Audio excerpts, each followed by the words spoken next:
Assalamualaikum warahmatullahi wabarakatuh. Halo semuanya. Perkenalkan, nama saya Uli Hasanah dengan NPM 1911-1021-025. Saya adalah mahasiswi jurusan Ekonomi Pembangunan angkatan 2019.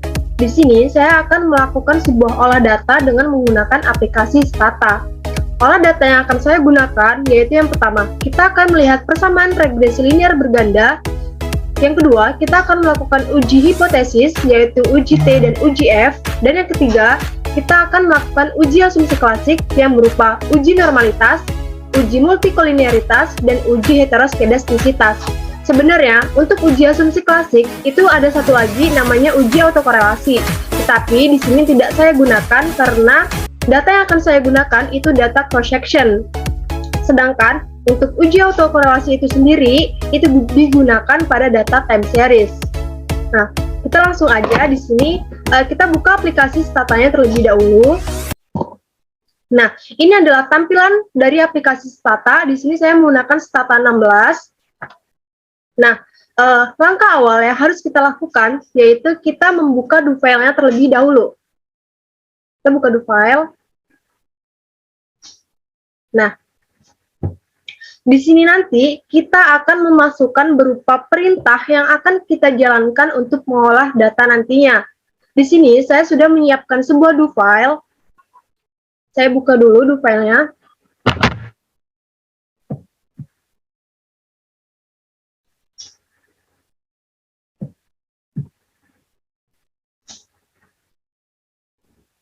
Ini adalah do file yang saya punya. Nah, langsung aja ya kita jalankan perintah do file-nya. Untuk perintah yang pertama, kita mengeklikkan atau kita mengetikkan clear, set more of, dan capture load close. Ini adalah perintah awal sebelum kita mengolah data supaya perintah-perintah sebelumnya itu terhapuskan. Kita bisa blok semuanya. Lalu kita klik ini. Nah, oke. Di sini warnanya hitam ya, berarti berjalan dengan lancar. Jika di sini berwarna merah, maka ada kesalahan penulisan. Atau mungkin ada yang salah penulisan di bagian di filenya. Nah, selanjutnya, kita akan membuat data itu global terlebih dahulu. Nah, di sini, nantinya, data-data yang akan saya gunakan itu terdapat di penyimpanan D, di bagian praktikum Stata, di raw data. Jangan lupa juga untuk kalian menuliskan lognya. Ini adalah perintah untuk menyimpan berupa log file. Nah, ini nanti itu merupakan log file yang akan digunakan untuk menyimpan hasil kerja kita dalam bentuk Word. Nah, kita bisa mengklikkan semuanya. Kita blok semuanya. Oke. Nah, ini data sudah berbentuk global ya. Selanjutnya, di sini kita akan mengimpor dari Excel ke dalam Statanya. Bisa kalian tuliskan perintah seperti ini untuk mengimpor data dari Excel ke Stata. Nah, oke, data sudah terimpor atau sudah masuk ke dalam Stata. Kita bisa lihat dengan menjalankan perintah browse. Buka datanya. Nah, ini. Ini merupakan data yang akan saya gunakan nantinya. Ini adalah provinsi, ini ada jumlahnya itu ada 34. Ini saya gunakan semua provinsi yang ada di Indonesia, itu kan jumlahnya ada 34. Nah, untuk Y-nya itu saya gunakan untuk belanja daerah. X1-nya itu merupakan variabel pendapatan asli daerah atau PAD, dan untuk X2-nya itu merupakan dana perimbangan, dan untuk X3-nya itu merupakan lain-lain pendapatan daerah yang sah. Oke, bisa kita tutup. Nah, selanjutnya ini adalah perintah untuk menyimpan data ini yang tadinya berbentuk Excel, kita simpan berbentuk Stata atau berupa DTA. Kita bisa melakukan perintah ini. Nah, oke. Jika seperti ini, maka data sudah tersimpan dalam bentuk Stata atau dalam bentuk DTA. Nah, langkah selanjutnya yaitu kita akan melakukan olah datanya. Langkah yang pertama nih, kita akan melihat nih, melihat berapa sih observasi yang kita gunakan, berapa nilai rata-ratanya, dan berapa nilai standar deviasi, nilai minimum, dan nilai maksimum. Bisa kalian gunakan perintah ini. ini merupakan variabel ya, variabel Y, X1, X2, dan X3. Bisa kalian tuliskan perintah tersebut, lalu kita buka.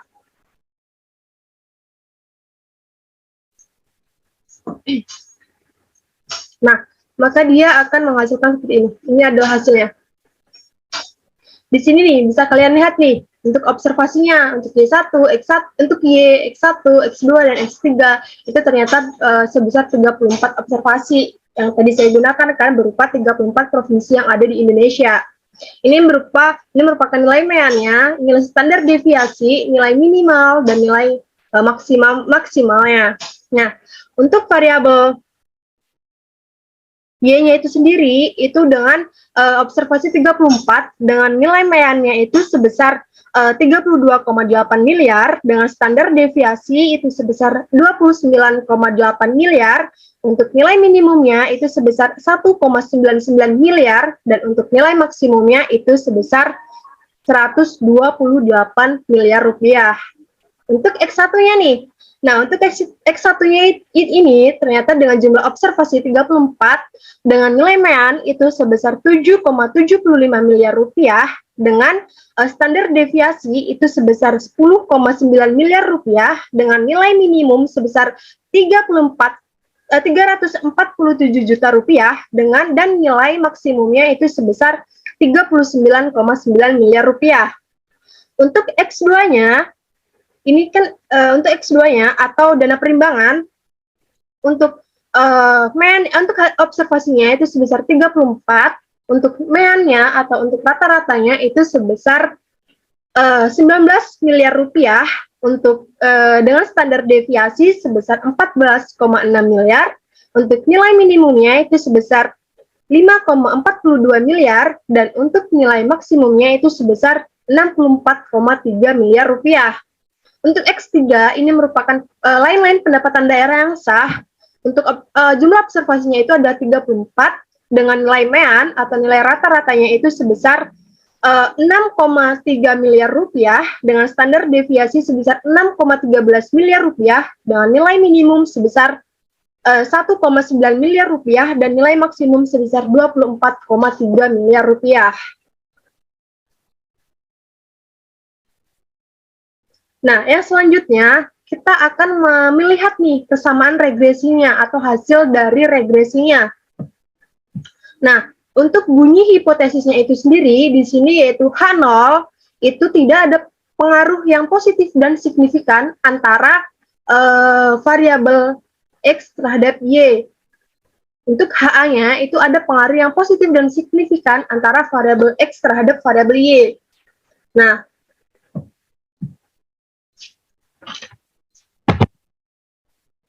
oke, selanjutnya, untuk melihat hasil regresinya, bisa kalian gunakan perintah reg, Y, X1, X2, dan X3. Ini merupakan variabel ya. Kalian masukkan, untuk yang pertama, kalian harus masukkan variabel Y-nya terlebih dahulu. Setelah itu, baru kalian masukkan variabel X-nya. Nah, maka akan menghasilkan seperti ini nih.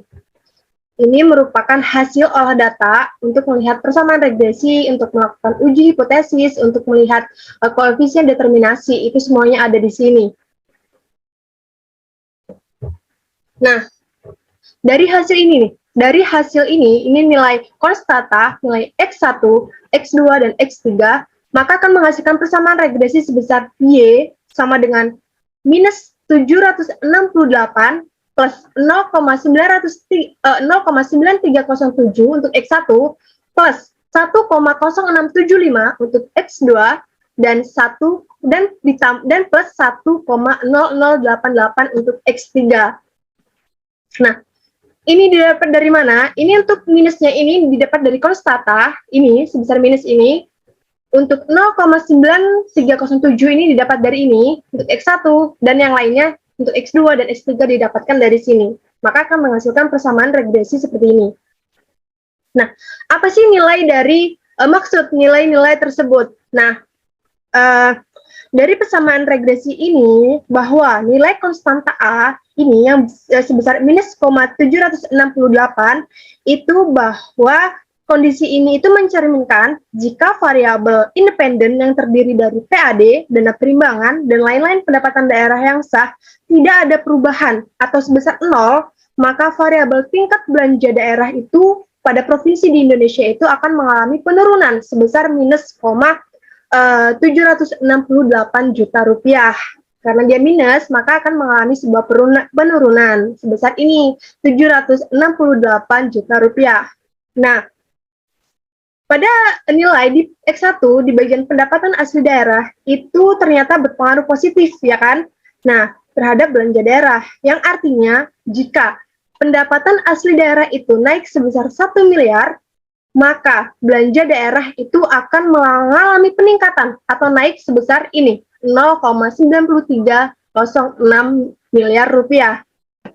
Nah, untuk X2-nya, ternyata dana perimbangan itu juga berpengaruh positif terhadap belanja daerah, yang artinya apabila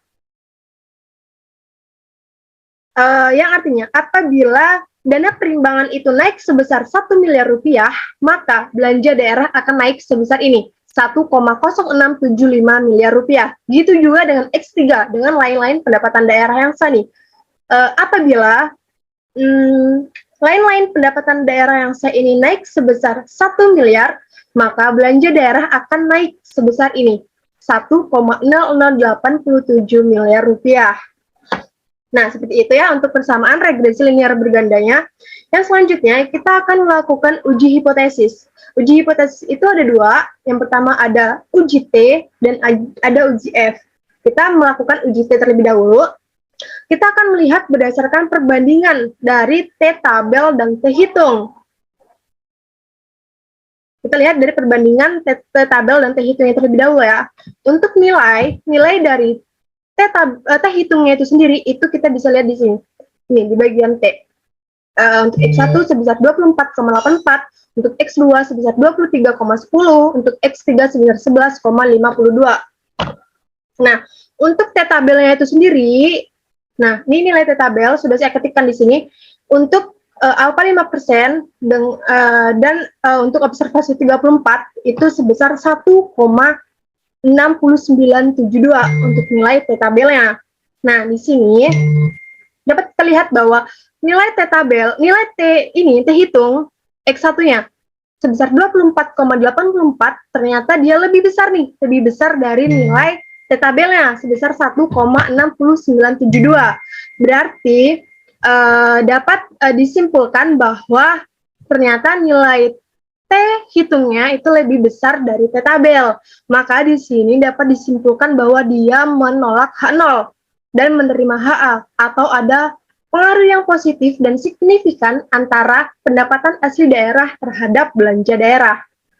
Gitu juga dengan X2 nih, ternyata nilai X2-nya untuk nilai T-hitungnya itu sebesar 23,10.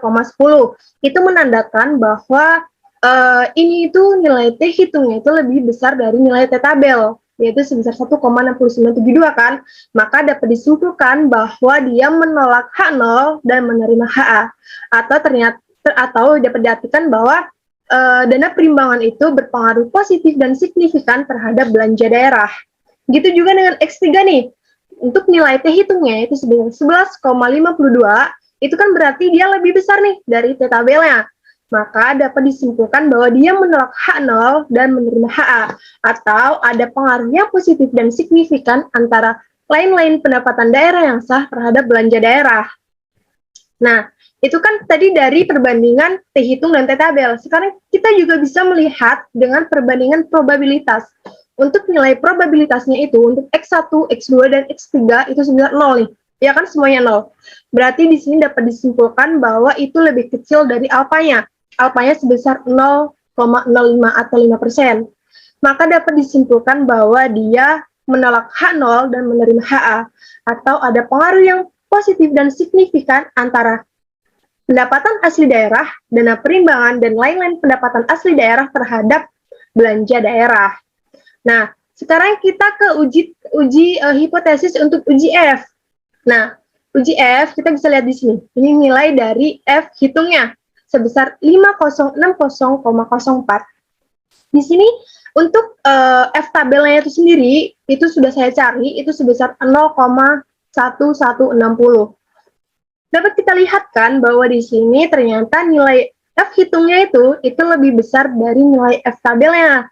Maka dapat disimpulkan bahwa dia menolak H0 dan menerima HA, atau ada pengaruh yang positif dan signifikan antara pendapatan asli daerah, dana perimbangan, lain-lain pendapatan daerah yang sah terhadap belanja daerah.